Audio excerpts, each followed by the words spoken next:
Okay, I think we're recording. So last week, I'm not sure I ever titled last week, but it was kind of about what should we invest our time and money in, and not sure I ever titled it. But one thing I meant to do last week was show people how to turn a PDF file into an audiobook. And I want to go ahead and do that before I forget about it. And so we want to do a new share. And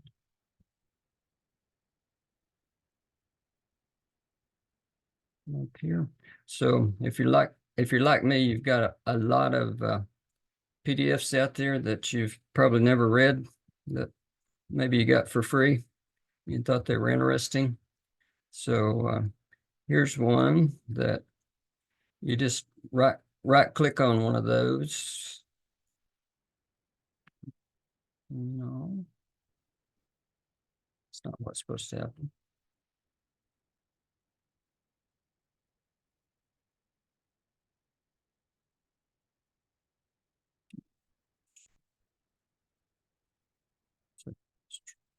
And again, okay. And you say open with, and you want to open it with Microsoft Edge. It's the only way this works as far as I know.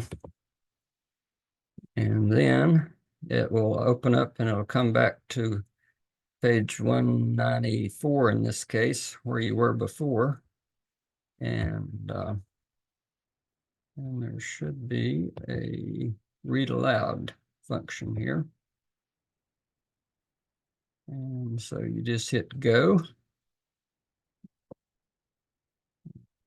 President Trump's trade war with China has generally been criticized in the press. Proponents of free trade tout its advantages, mainly the alleged availability of cheaper goods as items are produced where they can be made least expensively. In the real world, however, that only works when nations play on a level field. If one side subsidizes its manufacturing, artificially lowers costs by easing regulations or manipulating its currency, or places tariffs on import goods, then that nation gives its economy an unfair advantage. A growing issue in recent years between the U.S. and China is the theft of intellectual property. To go By some through estimates, IP theft by the Chinese the costs next the United page States here, the between top of it, so you $225 understand million what it does on and page $600 top. million a year. 253 China's Thousand Talents Plan has recruited thousands of scientists and engineers at Western universities, both Chinese expats and foreign nationals, by MAC. ING lucrative deals with academics to send their research back to Beijing. 254. The program was declared a threat to American interests by a Senate subcommittee in 2019-255 and in early 2020, the chair of Harvard's chemistry. Zeitgeist Inter. 194 April 22nd, 21, 12:16 p.m. Zeitgeist 2025 195. And chemical biology.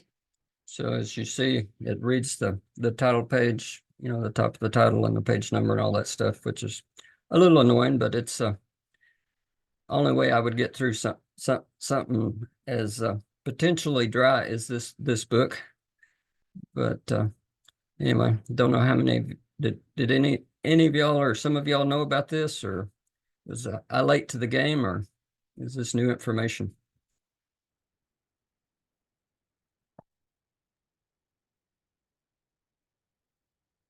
I couldn't see how you did it, but I use an application called Voice Dream Reader. Mm-hmm. Well, this you just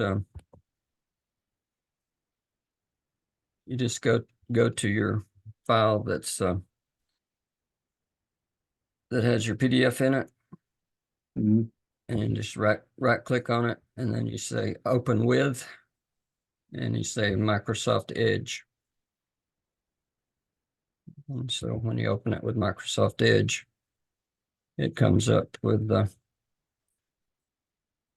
way to say read aloud at the top. And it'll just read it to you, and it keeps, and when you X out of this, it will keep track of where you were.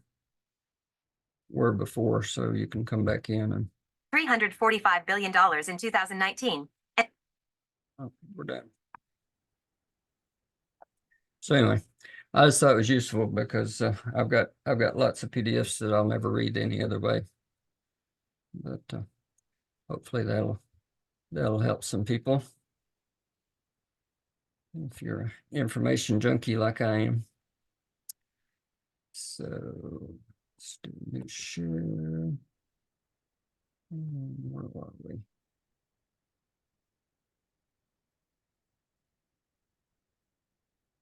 Okay, so that was last week, and let's see, Lyle joined us. Welcome. Hello. So this week, preparedness news, things were going around. Gold was up a little bit, but it's pretty much in a flat pattern. It's going across in the between 240 and 2010 or somewhere around there. And silver was down a little bit today at 22.42. And I don't know whether anybody follows the silver gold ratio or not, but it was at a record today of 91-1, which means it takes 91 ounces of silver to buy 1 ounce of gold. And that's just crazy. Constitutionally, we're 20-1. You know, the way constitutional money is set up, where it takes 20 ounces of only 20 ounces of silver to, you know, buy a silver or a gold dollar. So in 1980, when the Hunt brothers cornered the silver market and silver was $50 an ounce and gold was $8.50, I think, that would have made the ratio 17-1 then. So I don't know whether that's where we're headed or not, but I would say we're someday headed back to 20-1, but just seems like silver is a screaming opportunity right now.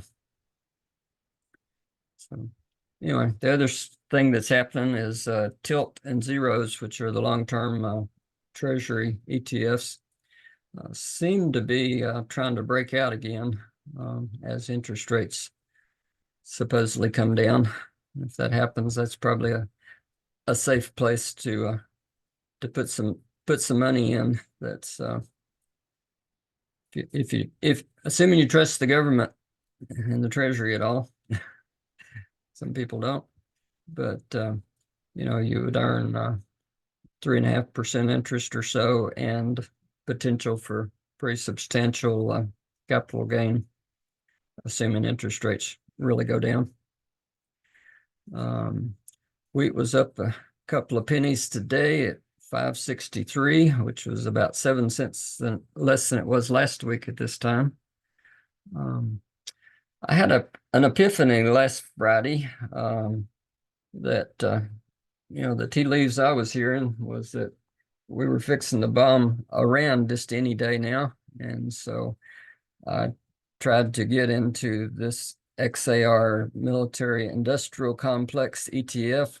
It's an ETF that owns the 33 largest defense and aerospace companies, and kind of an easy way to bet on that. But I couldn't get into that, but I was able to get Lockheed Martin and Northrop Grumman last Friday, go long on those. And then Friday night, we started bombing people. We didn't bomb Iran, but we bombed all around them. And so anyway, I was kind of surprised that yesterday that only one of those two that I got in was up. Today they were both up substantially, but anyway, I think it was the right move. But just something, if you're going to stay in the stock market, this XAR might be a place that might be a safe haven, because I think we can pretty much count on more of what's happened over the weekend to continue. And so all those missiles and bombs and everything will have to be replenished at current prices, and somebody's going to make some money out of it. So I figure we should make some too then. The other thing that's about to break is natural gas. It was down today to 1854 for the UNG. That's something that's a pretty safe play, especially when the futures are down to $2 today is where they closed. And if you were following this before, you know, we had a price of like $5 for this, but they did a reverse split, 4 for 1. So like a $5 would be equal to $20 now. So and I don't really like that price to deal with, so I'm probably going to swap my natural gas plays to Southwestern Energy, SWN, because they're basically mostly a producer of natural gas. So, and they're only trading at like 650, so better for selling puts on and stuff like that. So anyway, for those that interested in that sort of thing, it's what I'm doing, not financial advice, but the other thing that's Bitcoin is still the same story that's been for about the last 3 weeks, that it's just bouncing around 43,000 ever since the 11 new ETFs came about, and anybody and his brother with no sense at all can buy Bitcoin now. So I still believe it's probably going to go down some more to let all the big money get in on the cheap before it heads way up. Coin, which is coin. So Winston, Yeah. back on the Bitcoin, I saw there are several recent headlines just today that came out about Bitcoin, and you're going to make a move somewhere. I didn't read it all or understand it all, but it sounded like it was going to like drop or split or something, and then has the potential to take off again. Well, Well, there's a halving that's going to happen in yeah, that was it. April. I think it's April. And what that will mean is a miner, you know, the companies that mine Bitcoin, when they successfully predict the next block, they will only get half as many Bitcoins as they get today. And so that should make them more scarce, I think. And to me, it should make the miners less profitable unless Bitcoin goes, you know, way up. You know, if Bitcoin doubles in price, it's a wash. But if Bitcoin stays the same price, then, you know, they only make half as much money. But so I don't know. I wouldn't bet on the miners personally.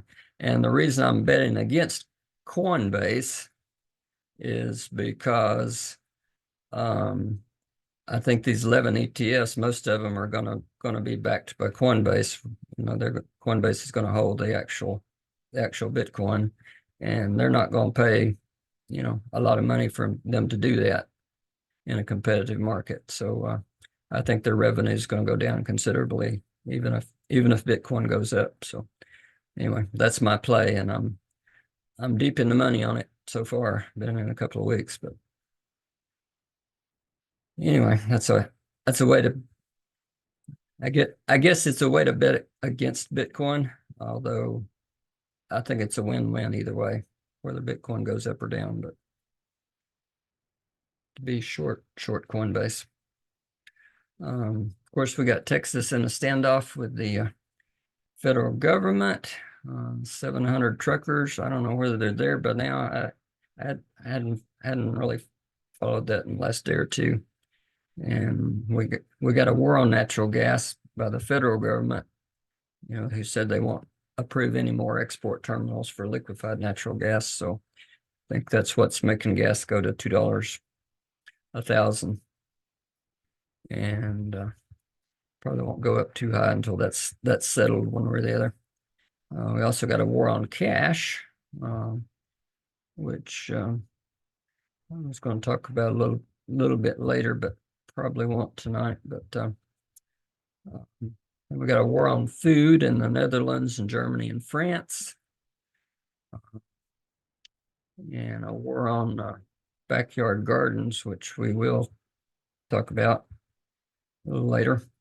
Of course, we got a war in Ukraine, Middle East wars and rumors of wars.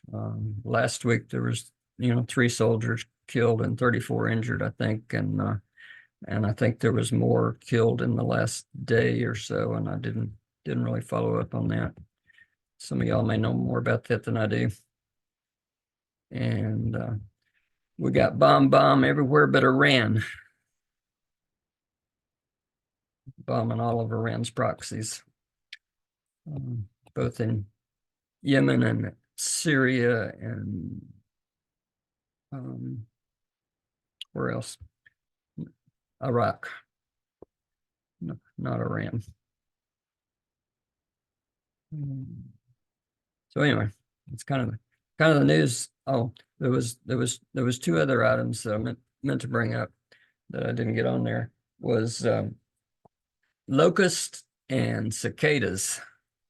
Hadn't heard too much about it, but I had back in December there was quite a bit about it. But in Mexico, there's these huge clouds of locusts, which are basically grasshoppers, eating up all the crops. And there was some projections that Mexico would only export like 50% of the produce that it normally does. So something to be aware of. And I suspect any that does get exported is going to be really coated in every pesticide they got down there. So like I said, something to be aware of. And the other thing is, have you heard about the cicada hatch this year? Some people have been making a big deal out of it, especially in the Midwest, because we have, I didn't realize it, but there's not only is there, they're generally on a 17-year cycle, but there's different varieties of them, and each has its own 17-year cycle. And up in the Midwest, there's 18 states, like centered around Illinois and Ohio and that area, that have two different varieties that overlap. This year is their 17-year cycle. And so apparently they're just going to have cicada Armageddon up there. Fortunately, Virginia, as near as I can tell from the map, is only going to have one hatch out this year, but it could be a fairly big hatch. We had, I guess it's been 17 years ago now since we had our, doesn't seem like it's been that long ago, but we had a real bad one here. So I think, Winston, don't cicadas, when they're in the ground, do they eat roots of some of the trees? Yeah, they do. They will kill trees because there's a lot of them.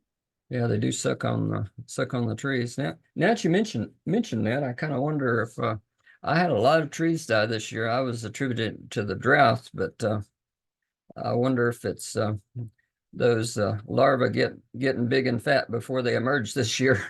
Yeah, I know in New Mexico, where my folks were, they had a problem with that. It would kill a lot of trees down there. I mean, for me, what I noticed before is, we've got a substantial, for us anyway, chestnut orchard, and they'd lay their eggs on the tips of those trees, and then they'd cut them off and they'd fall off, and so I wouldn't get any harvest on the tip of that limb, which is where the chestnuts are put on also. So anyway, it really damaged the production that year. And then last year we had a drought, so I didn't have much production. If we ever had if the stars all aligned right, we could feed ourselves just off the chestnut crop, but seems like that doesn't happen very often. But our trees are getting old enough and big enough that they should be, producing literally a ton of nuts a year, but it hadn't happened yet. It's going to surprise me someday. There aren't that many people around here that grow chestnuts, are there? No, there's really not. And the wild ones are pretty much killed by the blight. So anyway, So seasonal information, plant trees, prune trees and vines, start a garden, plant seeds indoors. It's time already. Butcher pigs, other seeds and trees, order trees and seeds. I would, I ordered just tomato plants, a couple days ago, and I spent $44 with shipping and tax for just tomato plants, or tomato seeds rather. And I mean, we're having serious seed inflation out there, so I would encourage you all to settle on what seeds you're going to have and save your seeds and not spend $6 a packet or more for seeds nowadays. But anyway, Yeah, and not to mention the shipping. I mean, Yeah. shipping's a lot of the cost too. yeah, I was ordering something else and I was like, almost didn't order it because it was going to be $25 or $24 worth of shipping, and I was going, man, this is crazy. And I checked a different. Oh, it was something to do with brass and lead, and I checked another company, and shipping was about the same. So, okay. Anyway, so I hope everybody's got their potassium iodine now. The wild game forage season's about over, although turkey season and squirrel season will be open before you know it.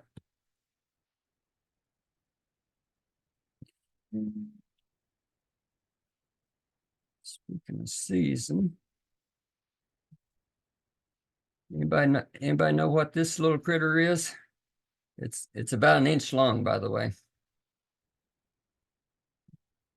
Anybody a welder? Kind of looks like a bead of weld. It's on a 1x6 fence board cutoff piece.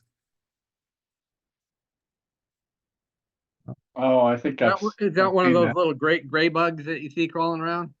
No, it's not a bug. It looks like a chrysalis. Yeah. Oh, okay. Most people are familiar now with the daddy long legs, or the what's the real name for them? The walking sticks, praying mantis. Okay, but the praying mantis that most of you see in the egg cases, you see, like look like a spray can styrofoam. This one is the American version that's getting kind of run out by the import, the Asian version.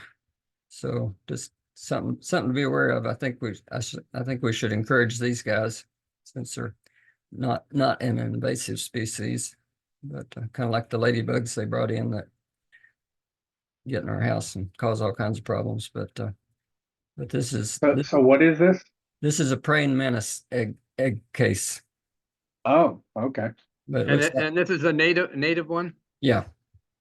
And the ones that you normally see in the garden and stuff are, looks like you spray can to spray foam or what out of. It's about the same color, but it's just looks like insulation.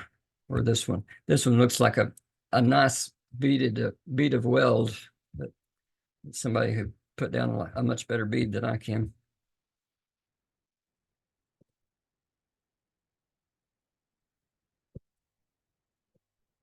So this is the point where we talk about any progress that anybody's made that they would like to share with the group to encourage us.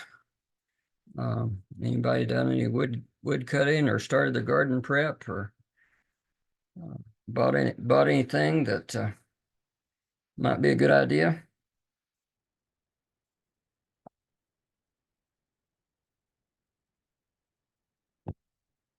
I will talk about some of the things.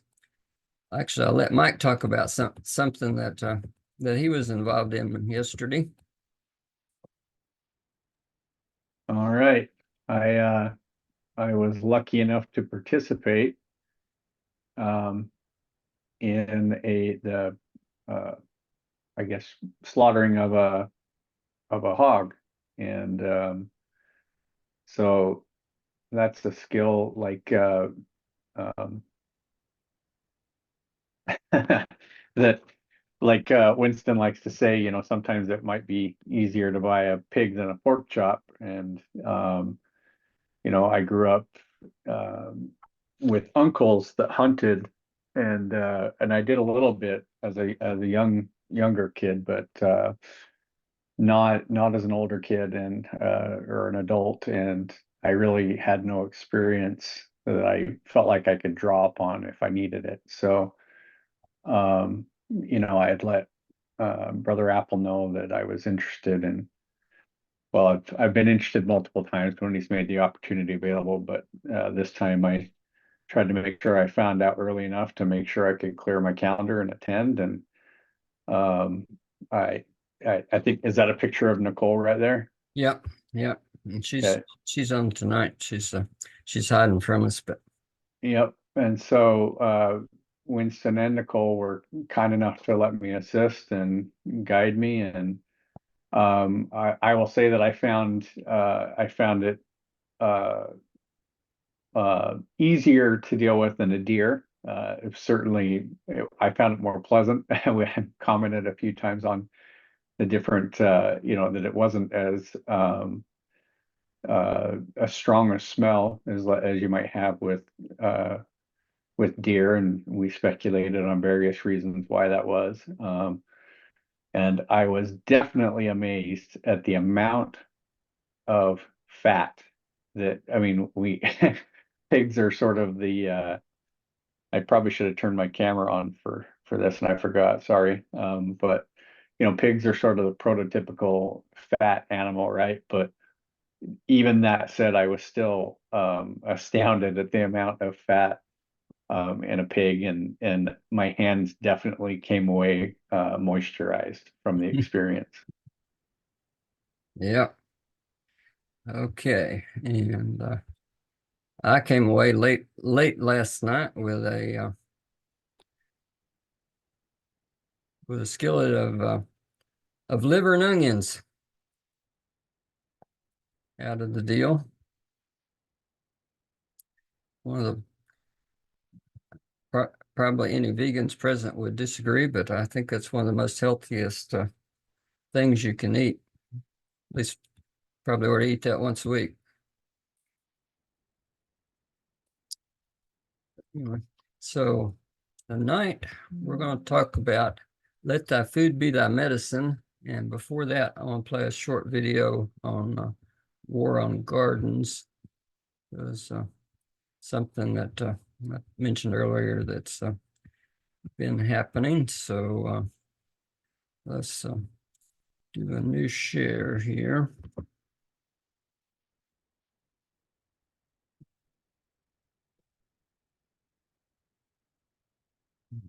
Put some sound on.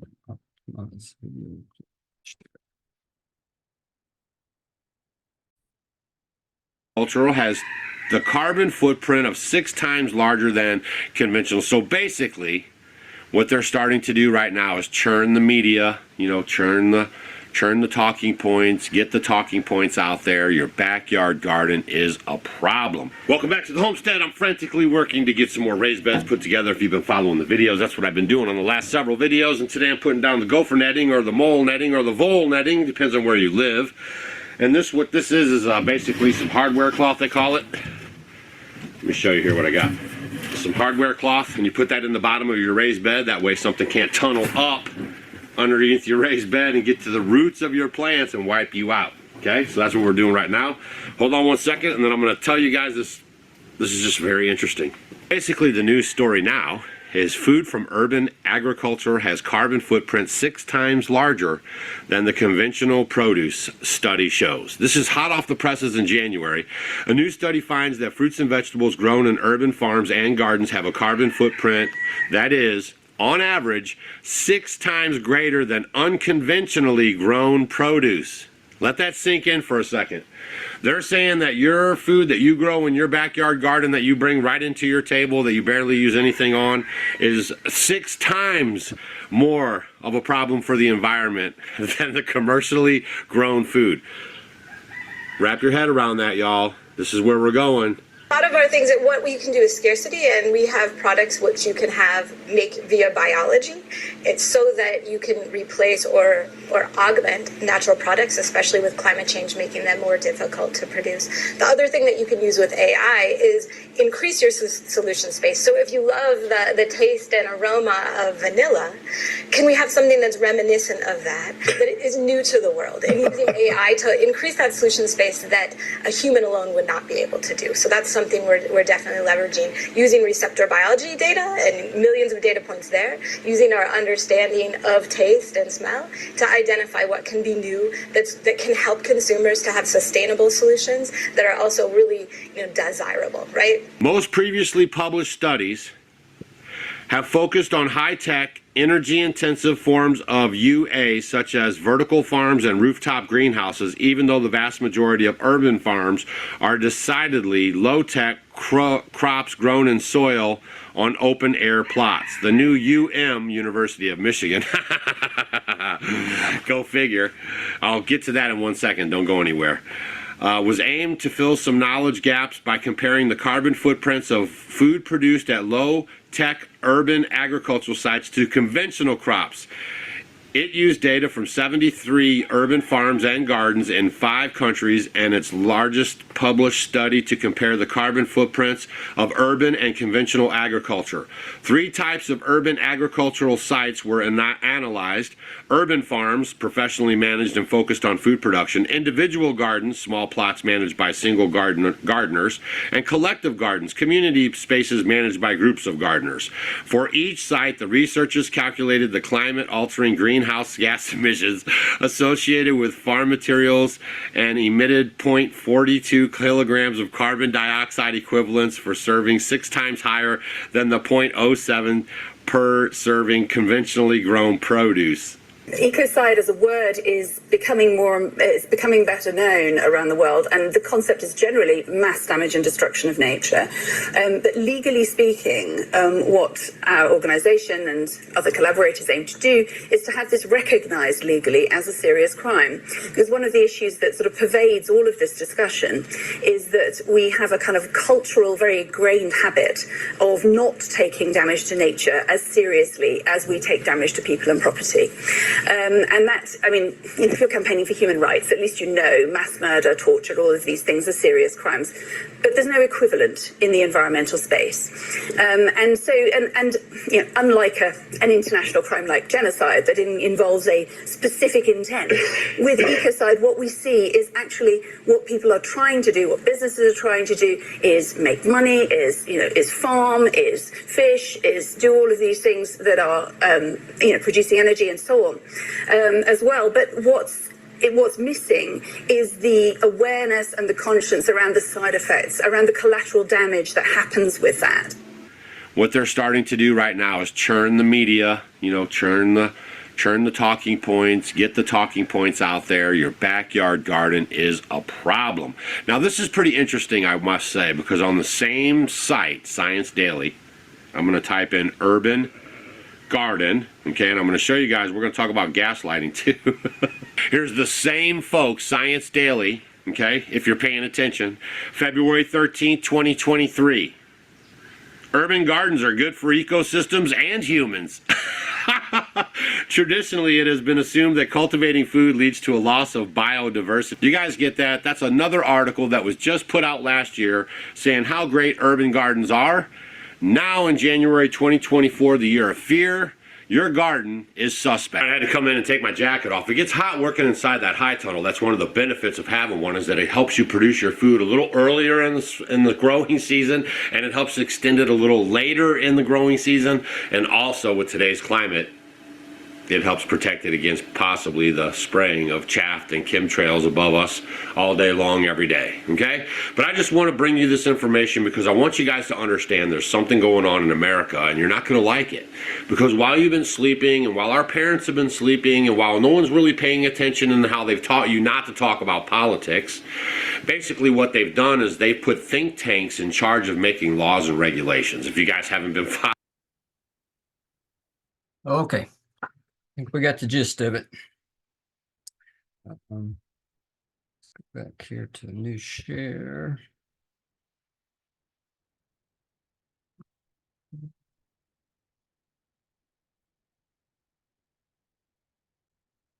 Okay. So, had anybody heard anything about that and what's happening in the EU on that? That was news to me. Apparently, That's news to me too. apparently Rather infuriating, actually, too. yeah. I mean, when government should be encouraging victory gardens and backyard gardens and distributed food production. Apparently, yeah. As usual, they don't have our best interest in mind, I think. So anyway, what I want to talk about tonight was "Let thy food be thy medicine." Anybody know where that quote comes from? Hippocrates. Yeah, it goes all the way back to him, father of medicine. You know, back then, that's about all they had, you know. Fortunately or unfortunately, we've got a lot more than that to choose from, and sometimes we forget about the food. So I just want to go through a few things that, in combination with, you know, a backyard garden or an indoor garden could be even, that could help us. And if you combine gardening, just the act of gardening, especially if you're barefoot in your garden and you got enough exposure to get some vitamin D3 while you're there at the same time, I mean, you're getting 3 modalities of healing with one action from your point.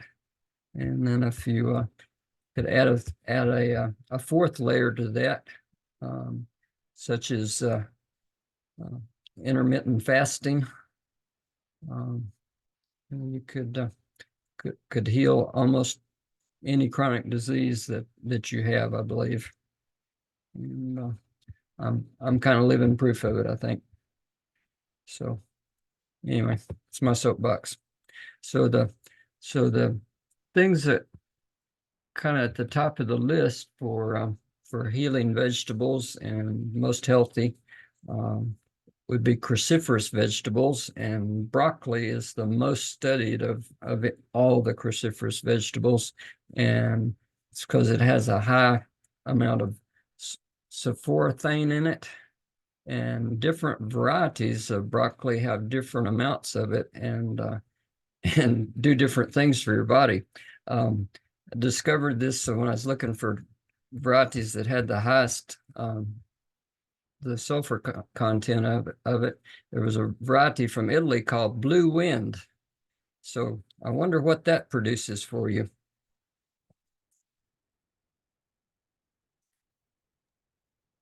No ideas? Windy vegetable. Yeah, the windy vegetable, as they say. Which broccoli is kind of known for. And Yep. So anyway, I just thought that was pretty cool that there's a variety called Blue Wind. So on a note with the broccoli, I read somewhere where the steamed broccoli is actually better for you than the raw broccoli. They said that your body can gets more benefit from the nutrients in the broccoli when it's steamed and when it's raw. Now I don't know, Well, if that's true or not. But. Well, the other thing is when you prepare your broccoli, it's not so important if you're buying frozen broccoli, but because it's already been cut and frozen, years ago maybe. But if you just take fresh broccoli and you cut it up, and if you instantly cook it, supposedly it reduces or releases a lot less sulforaphane than if they say you should cut it up and then let it sit on the counter for 30 minutes and then steam it or boil it or whatever you're going to do with it. Because apparently that the oxidation of those cut surfaces make it come out and be readily available. So it's weird in a lot of ways. So I mean, not only buying different varieties of broccoli, but the way you cook it, the way you eat it, you know, has a lot of difference in how much benefit you get from it. But there was a study which, you know, this you know, just from the fact that I have prostate cancer, you know, most of my research has been done on that in particular. But the other side of prostate cancer is it's normally adenocarcinoma, which is the same cancer that breast cancer normally is. So generally anything, even though there may not be a study for anything that's good for prostate cancer, is also good for breast cancer and most of the other cancers, but not necessarily. But there was a study where they did just one bowl of broccoli soup a week to this study group, and it was a control study where one group got high sulforaphane broccoli and the other group did not. And so anyway, just with that one bowl a week, a year later they biopsied these men before they started, and then they biopsied them a year later, and the majority of them had no cancer found in that a year later, just with one bowl a week of broccoli.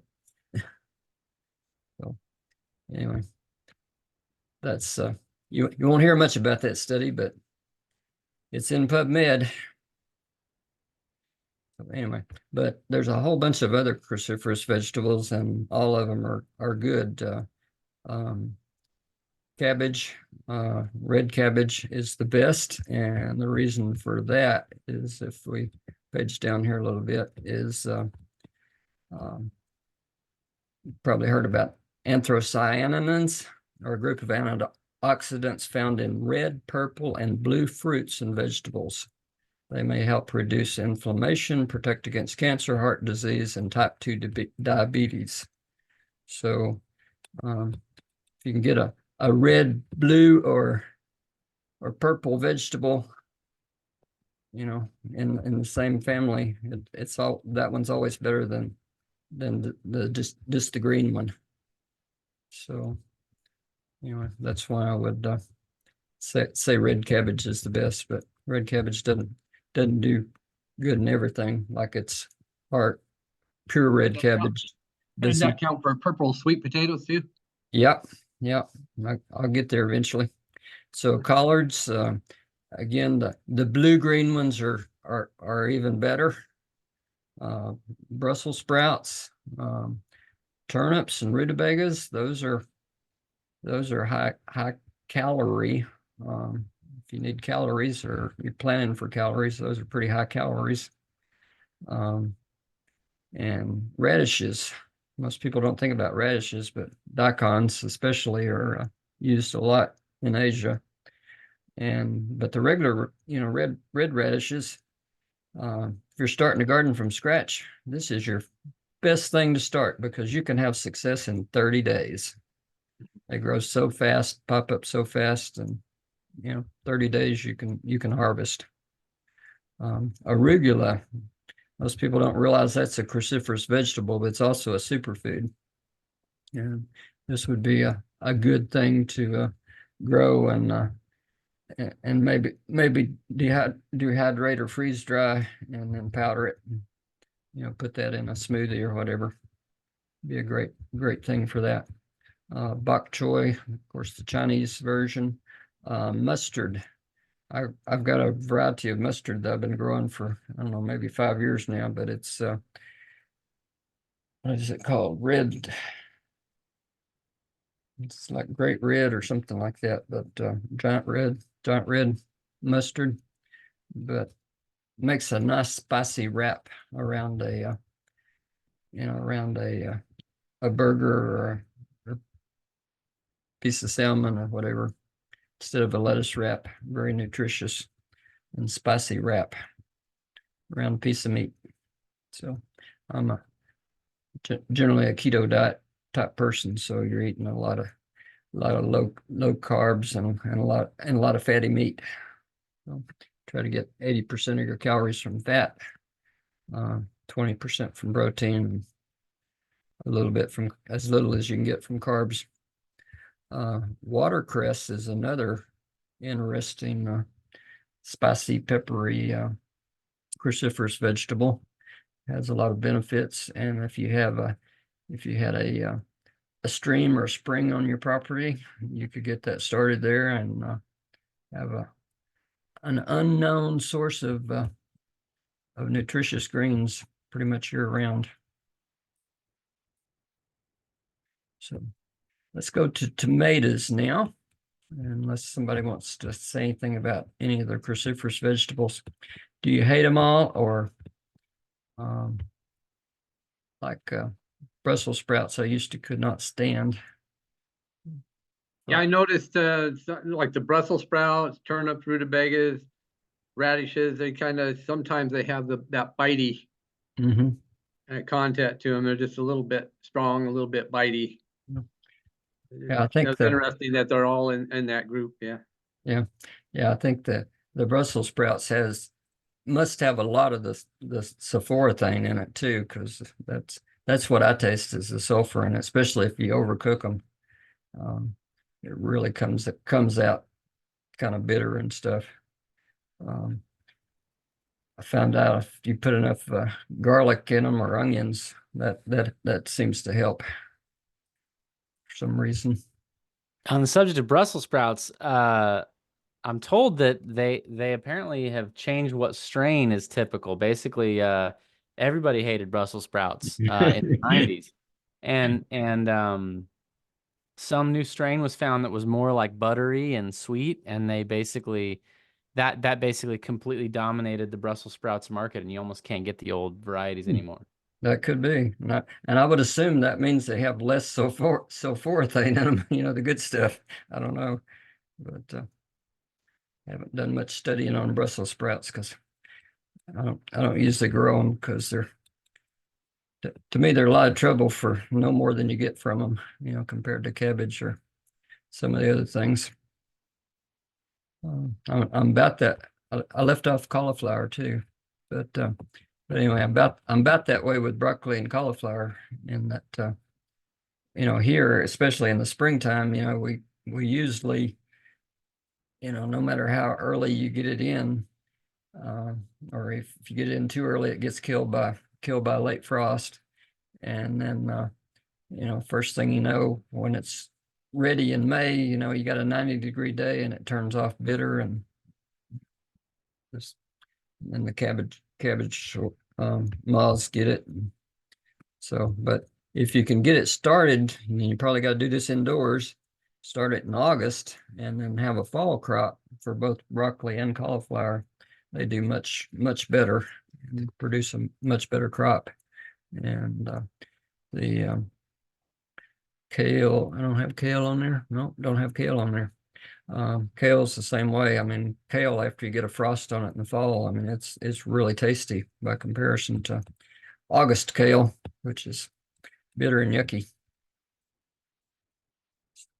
Let's go to tomatoes. I didn't put my $40 worth of seed in there, the varieties I got, but I just recently discovered that the lycopene, which is the anti-cancer thing, along with the anthocyanins, are a lot more prevalent in some tomato varieties, and most tomato varieties, to release the lycopene into a form that you can consume it or break it down in your body, you have to cook it. But there's a couple of varieties. One of them is an heirloom called tangerine, that it's a different type of lycopene. There's two kinds, and that one does not require to be cooked. So I ordered some seeds of that. So I figure that'll be my fresh eating tomato. And then the San Marzano is the typical open pollinated one that has a high lycopene. And there's a hybrid variety called Health Kick that supposedly has 50% more lycopene than any other variety. So I ordered some of those. I can grow them now, but can't save seeds for that. So I will try to get varieties that are productive and high in lycopene, and then save the seeds for them and grow those every year. And so I'll be self-reliant in my seeds, hopefully. So anyway, just if you added tomatoes and cruciferous vegetables to your diet every day, I think you would have wonderful results in a lot of different areas. And next one I want to cover is onions and garlic. And it's time to put in onions right now, especially indoors. Garlic was last fall, so plan on doing that next fall. But those are two aluminiums that are both have a lot of health properties for you, and they help make a lot of other things more palatable, in my opinion. I mean, how many things do you cook with onions in it? Especially the next one down below. But onions and garlic, I think, are a requirement. So basically, we're talking here primarily if you got limited space, we're going to let thy food be thy medicine, and we're going to grow our nutrition, and maybe if we don't have enough space, we will buy our calories, because things like sweet potatoes and Irish potatoes and corn and beans and stuff are pretty cheap.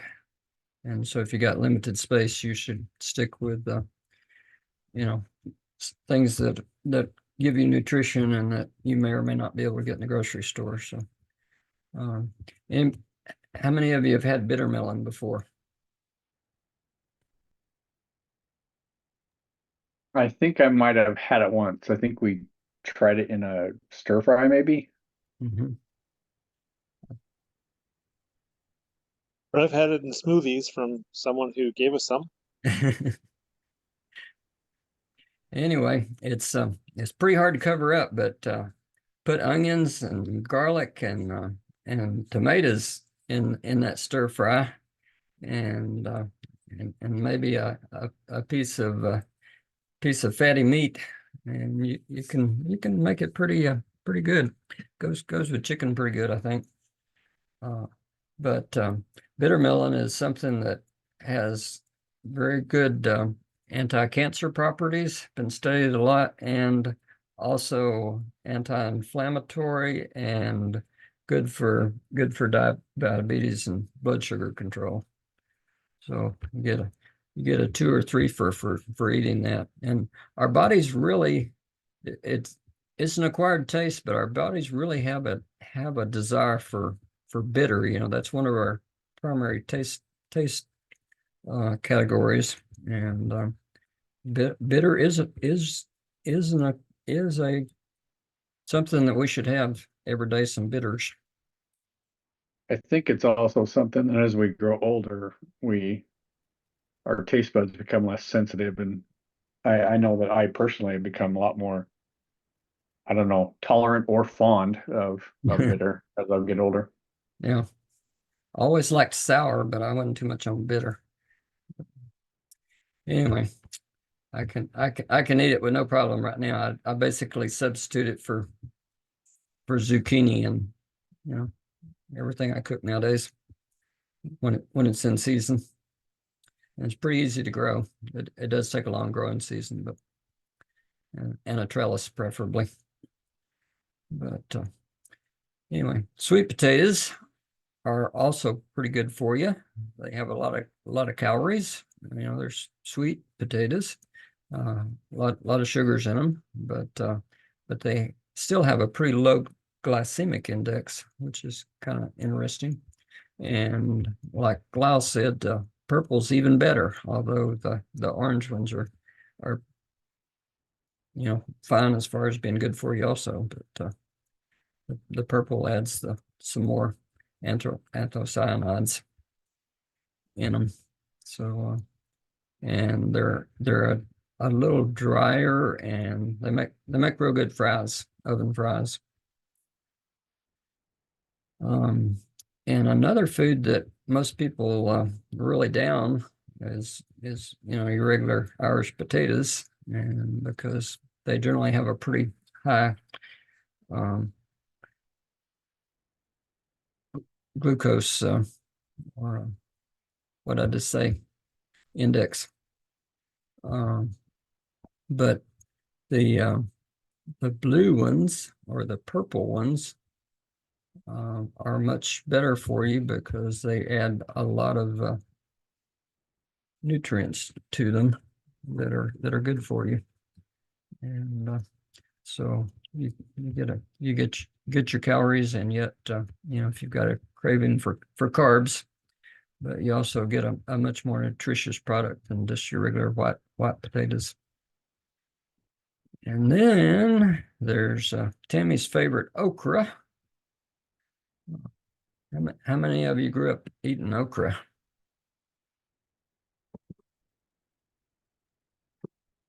And why did you not like it? Because it's nasty. And what's nasty about it? It's slimy. Fried okra is good, because it's kind of, it's the batter and so forth. But just okra in a pan fried up, it's just nasty. Yeah. And did you know that slimy part of it, the mucus of it, is what makes it so good for you? Well, It feeds your biome, that mucus thing, the same thing that pomegranate pith does the same thing, but it's probably a lot more tasty to most people. But I agree with the in a pan slime myself. I mean, I prefer it either fried or I can eat it in a soup, chopped up into a gumbo, as long as there's not lots of it in there. But and it's got to be not more than 3/8 inch thick. But and I also found that it's a lot of work fixing okra. If you cut it, in 3/8 inch pieces and dip it in egg or milk or buttermilk or whatever, and then roll it in cornmeal, that's a lot of work. But I found out if you split the okra long ways, you can do the same thing in about a quarter of the time. Makes it a lot quicker to repair or prepare. Anyway. So the other thing that I wanted to cover was mushrooms. Almost every kind of mushrooms has very good health effects for you. And, some people like mushrooms and some people don't, but you can probably find at least one variety that you like. One variety that's pretty commonly available that I would caution against is portobello mushrooms. They're the only one that actually has some studies that they may aggravate cancer as opposed to help you with it, but not that much science there. But I personally stayed away from portobellos. But plus I don't really. It's easy for me to do that because it's not one of my favorite mushrooms. But I'm more into the common mushroom. Shiitake is probably my favorite, and I forage for a lot of different mushrooms that I like even better. But there's a lot available out there. So stop there, and if Nicole is around, we might talk a little bit about herbs, which is another thing that they're generally easy to grow, and they have a tremendous amount of nutrition available. If you look at if you know what the ORIC index is, it's the oxygen reactive something, but it goes by, the foods with the high ORIC index are the best for you for antioxidants and stuff. And like blueberries, which most people consider pretty high. And I probably should have mentioned berries, especially the red and the blue and the purple ones. But anyway, I think blueberries have a ORIC index of like maybe 800 or something like that. But like oregano is like 8,000.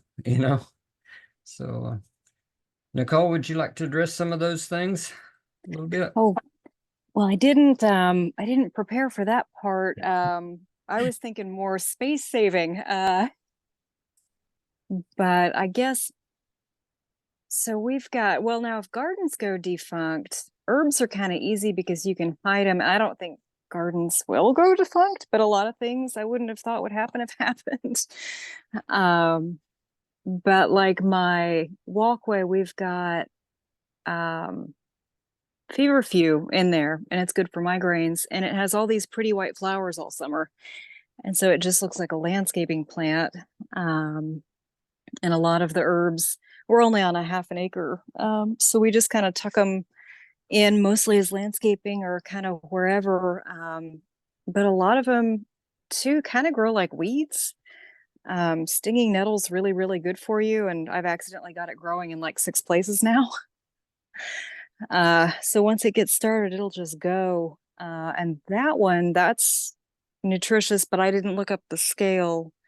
But it's also got a lot of antihistamines. So if you've got seasonal allergies, it helps some.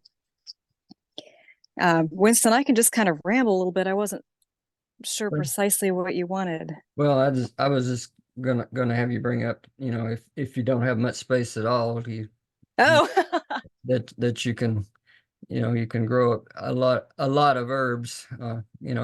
Most of these things, a 2-foot square, will produce all one person needs for a year, yeah, for sure. And again, a lot of them are like weeds. They get a little toehold and they just go crazy. Mm-hmm. And like you said, some of them are like flowers, or they're decorative. I was thinking about what's the moss rose, portulaca, which the herbal form is can't remember what they call it now, but maybe just portulaca. But anyway, that's one that's grown commercially for the flowers, and a little ground cover, rock gardens, whatever. What's the other one that I was going to put on there that I have? It starts with a P. It has omega-3s in it. Oh, purslane? Yeah, purslane. I was meant to have that one in there. There's one that you can just scatter on cracks in your driveway or whatever, and it'll grow.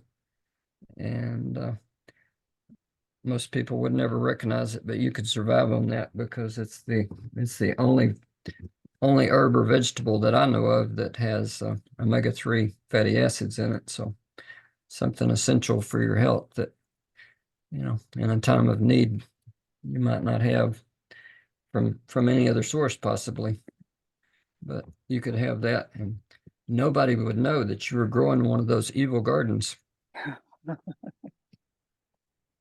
So anyway, that was kind of the thing I wanted to bring up, that especially with the herbs, you can, like you said, you can scatter those around every place. And we talked about Emily, if you want to chime in on any of this, go ahead. We talked about guerrilla gardening a while back for people that don't have a place to garden, and a lot of these herbs and things can be spread on public ground, or the HOA beautification sites and things like that, and nobody will ever know the difference. I mean, if you're the one planting those little spots around the flagpole or whatever, you can just as easily put an edible herb as any other flowering plant. And, grow whatever there. So anyway, go ahead, Emily. Yeah, we've had some success with growing herbs on our back deck. And it's learning some are more temperamental than others. You've killed a lot of plants, unfortunately. Yeah, I thought mint was unkillable, but I put some in a bucket because I didn't want it to escape, because it can be so invasive, and with the drought we had this last year, it actually died back. I bet it'll come back in the spring, but we'll see. But there's a lot of things that are really, really strong that in the herb area. And I'm growing something that I've kept to the winter, that I've promised some people some cuttings for it, and I think I will have them. None of them seem to died. They've just been in a pitcher of water since last frost. But it's Mexican spinach, and it's supposed to have anti-carcinogenic properties, and it kind of looks like it grows into a little bush. I mean, of course, in Mexico, it's a perennial bush or tree or shrub, but here it will die back from cold weather. But you can just take a cutting and, like I said, save it through the winter. But there's a lot of things like that you can grow inside, outside. As soon as last frost is through, I'll put it outside, and it'll get. Last year from the beginning, I got in kind of late. It probably got 4 foot tall, but it has kind of big leaves, kind of like okra or the dreaded marijuana. Kind of looks the leaf kind of looks like a cross between those two, kind of a coarse leaf. But I think that would be a good one to dry and powder and put in a smoothie or whatever. There's just a ton of things. I mean, like Nicole introduced me to corn silks this year. I mean, who would have thought that corn silks would have been a medicinal? But, I suspect you could grind that up and mix it with your cornbread. And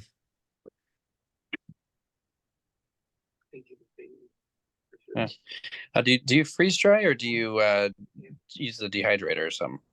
I just freeze dry personally.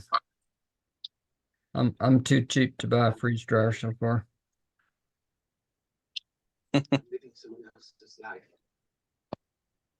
But I think freeze dryers are great. I just hadn't been able to pull the trigger on one.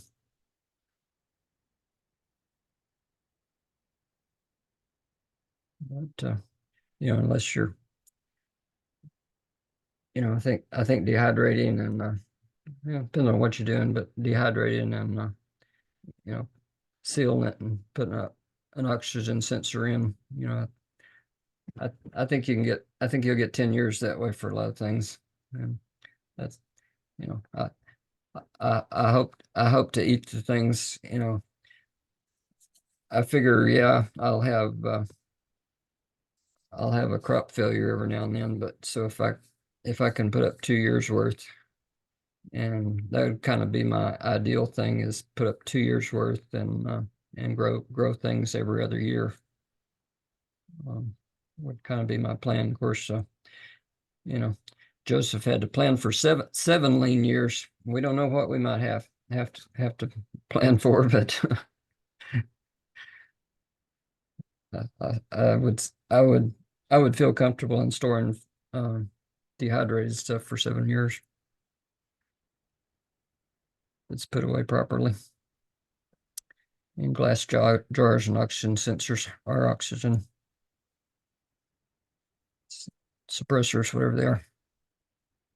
Is there your personal thoughts on what do you think the maximum time of freeze-dried goods, just stored at room temperature on the shelf? Just your gut feeling on that. I would feel comfortable with 20 years. But Bill might have more information than I do on that, but I think it really depends on the type of food. Some foods, if there's no fat in it, that's really it's the hard thing with freeze drying. Anything with fats in them can they'll go rancid essentially. So that's what you're running into. But Okay. so if you do meats and that type of thing, it's inherently got some fat in it. But things like fruits and vegetables and so forth, those they say 30 years. We haven't had 30 years worth of freeze dried to try it in 30 years, but it's Yeah. it makes sense. And by the way, the difference between that we've heard, and we've got a freeze dryer and we've got a dehydrator, and the dehydrator does take the moisture out, but it also adds heat to the process, so you potentially cook out some of the nutrients. So they're saying, and again, this is I can't do the comparison other than I just like the way they look freeze dried, but that you are able to store more of the nutrition in a freeze dried product. And dehydrated watermelon is just not near the same. Yeah. I mean, there's some things that I think freeze dryers, were made for. Yeah. They are expensive though, But I did see, just if anyone's looking, if you go to Harvest Red, they're doing a Valentine's Day special. So there's some prices that are amazingly lower than what I've seen before. But It's a shame that it's pretty much a one company market still. yeah, it is. There are other options. I mean, people I've seen build them themselves and those sorts of things, but they're the only ones that are offering a true product. I've seen others that have done things on YouTube and whatnot, but and Bill brought up an important thing on that, in general, we do not have a good way to store fat long term that I'm aware of anyway. Anybody got any contradictions to that statement? I think that's by its nature just how it goes. It's a good idea to store fats, because our bodies need them, but in the end, they do tend to go rancid. They spoil over time. So because you can store things like butter and cream and meats, obviously, but you just have to cycle through them more quickly than you would longer term storage things, which shouldn't be a problem. I mean, I think anything in a jar and processed the right way, if you're doing it like pressure canning, that will survive a long time, 10 years or more, and I read something also that says that rancid flavor may not be rancid bad for you. It's just it's off-putting. So yeah. But anyway, that's why I raise pigs, and everybody ought to at least know somebody that raises pigs. I guess my plan is not thought through plan. Just in the back of my mind has been peanut butter. peanut butter goes rancid. Just remember that. Oh, it does. Yeah. We've had cases of peanut butter that's just, we get it on sale and then we open them up 10 years later and it's funky, so. Yep. Yeah, and nuts go rancid quite readily, Yep. good source of fat, but and I assume soybeans would be the same way, and not much in the We can soybeans. some cream up, but we should probably open up, but that seems to last longer and that's fat content's pretty high, so that's another one that might be good. Well, I think Liz has told the story before, but back the last time she was Relief Society president, which was like 10 years ago, they did a little bit of butter canning, and we last year opened one of those 9-year-old cans of butter, or jars of butter, pint jars, and it had a little bit of, I don't know, like goat cheese taste to it, so to speak, but it it was definitely edible after There's something, 9 if years. if you really needed butter and you were living off of it, that's a treat, even if it is a little goat cheesy, you know what I mean? To open something like that, that could really make all the difference. Yeah. Yeah, I think that's my argument for preparation in general is a little bit of preparation today, could make things a lot nicer in the future, Hmm.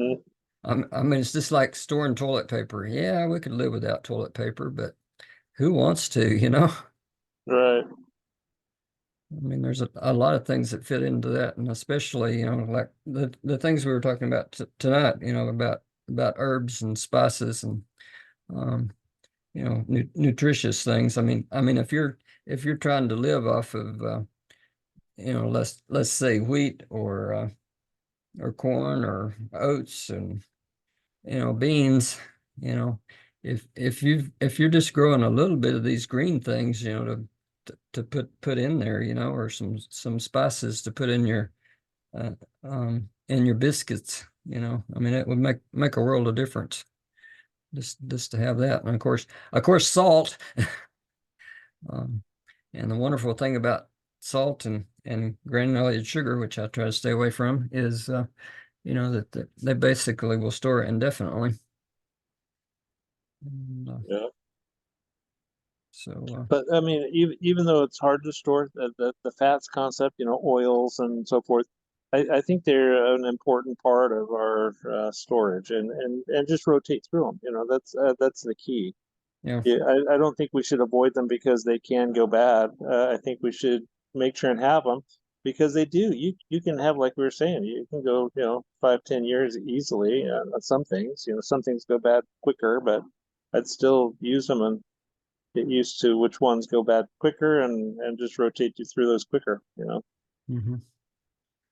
I told a story a few weeks ago, but I almost killed my dog because I had some rancid macadamia nuts, and I threw them out for the turkeys, and of course the dog likes to get everything gathered up, to keep the turkeys from getting it, just to spite them, and it almost killed him. I didn't know that macadamia nuts were poisonous to dogs. The rancidness probably had nothing to do with it, but anyway. They were. Note to self: don't feed my dog macadamia nuts. Yeah, really. I'm developing a pretty long list here. Like supposedly grapes and raisins will also poison a dog, and I've got him in a field with a 100-yard long grape trellis, or muscadine trellis. It seems like they're not naturally drawn to them though, so I wouldn't worry about those. But if you start throwing them out for the turkeys and they look like they're getting something he's not, that's when you got to watch out. Yeah. But, anyway. So, anybody else got any more comments, or I did want to bring up a possible subject for for some time in the near future, and that's communications, emergency communications. If I can find somebody that knows enough about it to talk about it, I think Brother North. well, Brother Nielsen was the one I was thinking about, but Brother North might. Are you talking about shortwave? About what? Shortwave? Whatever will work without cell towers and possibly landlines. I don't know. Yeah, I know Brother North has some experience there. He's Okay. even worked with the church about something going on with it that I haven't seen yet, but he said something's coming out. But Okay. Yeah. What I've looked at recently that sounds really interesting is these satellite bivy sticks. You know anything about that? I've never heard of them. Anyway, but I didn't realize, because they were quite cheap, about like the Chinese radios were, like $20-$30 a piece, but they run off the satellite and an app on your phone, so you got to have your phone up, and you don't have to have phone signal, but you use your phone as your text vehicle, and it goes through the satellite, and you can text anybody in the world from any other place in the world, but you do have to have a subscription to the satellite service, so that makes it like $60 a month, for something you might not use otherwise, but it'd be great for people who are going in. I didn't realize it, but according to them, only 7% of the world gets a cell signal, and they claim to cover like 98% of the world. The only place they don't cover is the South Pole. So I don't plan on being down there. So unless we have a major pole shift.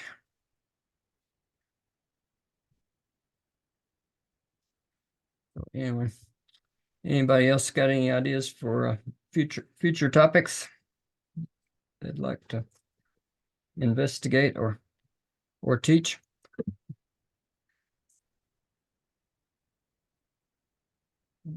Anyway, be thinking about that. Almost 9 o'clock, so let's wrap up, and thank everybody for coming out. And I will end this, and we should have a recording. Tell Tammy I should have an audio recording of this that I'm not sure how she can watch it or listen to it, but we'll have to work on that. Okay. Good night, everybody.